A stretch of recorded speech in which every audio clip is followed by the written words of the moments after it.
సంగారెడ్డి జిల్లా సదాశివపేట పట్టణంలో శ్రీ వీరాంజనేయ స్వామి ఆలయంలో హనుమాన్ విజయోత్సవ వేడుకలను పురస్కరించుకుని మంగళవారం భక్తులు వేడుకలను అత్యంత భక్తి శ్రద్ధలతో నిర్వహించారు.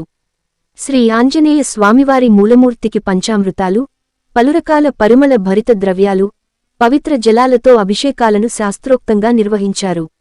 సింధూర లేపనం గావించి ఎన్నో రకాల సుగంధ సోయగ పుష్పాలతో స్వామివారిని సర్వాలంకార భూషితంగా అలంకరించి విజయోత్సవ విశేష పూజలను నిర్వహించారు.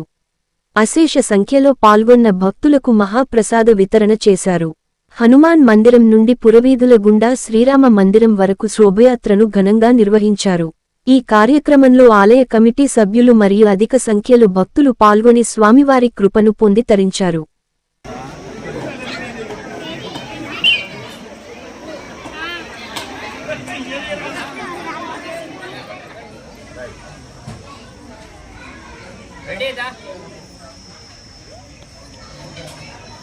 హలో